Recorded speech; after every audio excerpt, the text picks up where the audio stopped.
Hi guys, welcome back to another video and welcome to my channel if you're new. Hi, my name is Femke and in today's video I am sharing a new swatch, just a look and overview of one of my polishes from my collection.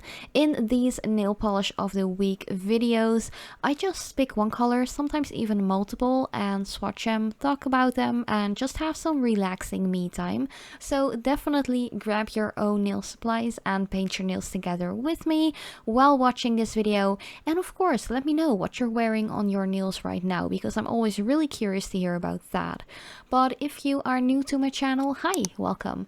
I'd really appreciate it if you would like to subscribe, hit that notification bell as well, and become a part of my little nail family here at YouTube. But let's get into the swatching and just telling you the items that I'm using next to the colored polish. So first of all, I'm using the apricot kind of base by Dior. I know this one is really expensive, like 25 towards 28 euros a bottle. That is hella expensive, I know. But sometimes you gotta splurge on yourself, just buy something really luxurious and just way overpriced. But I have to say that I actually genuinely really love this base coat. And I am pretty sure I am going to buy it again once I'm done with this bottle because I really love it. It protects my nails pretty good from staining, discoloration, but also chipping. So it actually makes sure that my manicure lasts a longer period of time. And yeah, I'm just a big fan. It dries really fast as well. And of course, if you want some extra protection to be really sure you don't have any staining, if you're going to use super pigmented polishes, you can just layer it up, just add an extra layer of the base and you're good to go. But for today's color that I will be swatching, this one is called Sahara Sand. It is number 111 or 111.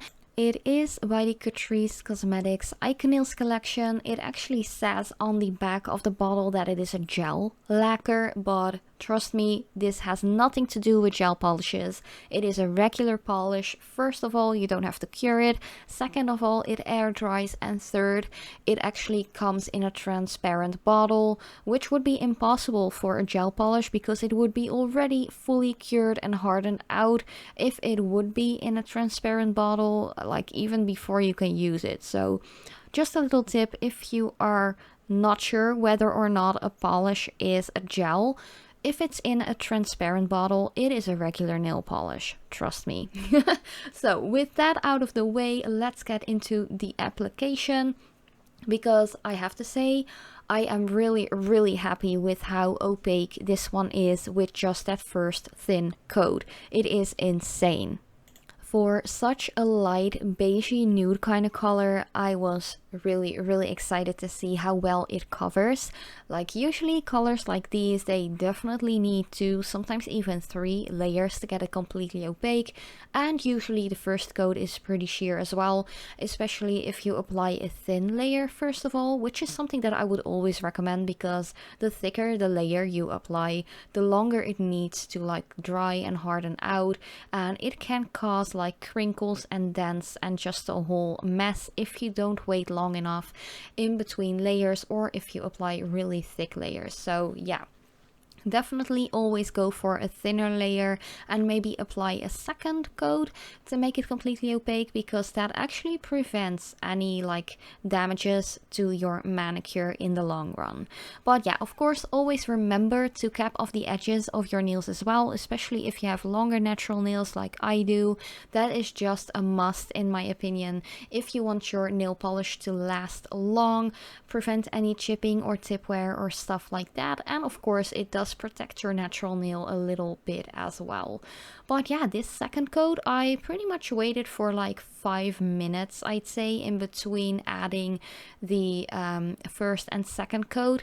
So yeah, I think that is a decent amount of time, especially knowing that I don't apply really thick layers. But yeah, the second coat made it completely opaque. There is nothing much I can say about this polish other than that I love it. I'm not quite sure if this nude shade is the right nude shade for me because I feel like it is a little bit too warm, a little bit too beachy, if you know what I mean. I'm not quite sure if it really suits my skin tone, but then again, I have quite a difficult skin tone to really match a lot of colors with, because they can get a little too warm from time to time. But I think that if you already have a warmer undertone to your skin, this will be a beautiful nude for you, especially if you're pale with a warmer undertone.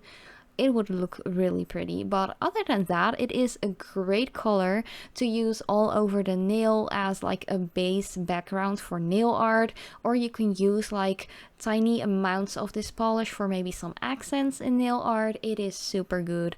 I'm actually quite sure that you will be able to use this for stamping as well, because it is so opaque, or maybe use it to fill in some like bald spots if you're going to do any reverse stamping. I think that will be perfect for that. But let's get into the top coat application already. Just to match the base coat that I used, which was the Dior one, I am going to use the Dior top coat as well. Once again, not inexpensive at all. It is quite a splurge. Quite an outtake on your bank account, especially if you don't have a huge budget for nail art supplies or anything like that. So definitely only get it if you have the budget available to splurge on something like this. I know that a lot of my viewers are actually still in or high school or college or university, and I've been there, done that. I'm turning 31 this year, like this fall. I have had like really bad times where money was really tight and I wasn't able to afford stuff like this. So yeah, only buy things like this if you have any budget left. So this is just Aunt Femke telling you guys to have some good financial management and make good choices in life. But yeah, this top coat, once again, it is expensive, but it is really good. And I really love the glossy finish that it gives. It dries really fast as well, which is something that I love. But yeah, there definitely are similar and less expensive top coats like this out there. For example, the PJR Care nail polish top coat is also one of my favorites. It is pretty much similar to this one, and it is like 10 to 13 euros less expensive. And of course, Essence and Catrice Cosmetics have really inexpensive bases and top coats as well. So definitely check them out if you're curious about them. This polish I think is like €2.99 in euros, like the colored polish. Let me know what you think about this, because this is already the end of my new nail polish of the week video. But thank you so much for watching. I love you so much, and I hope to see you in my next video as well.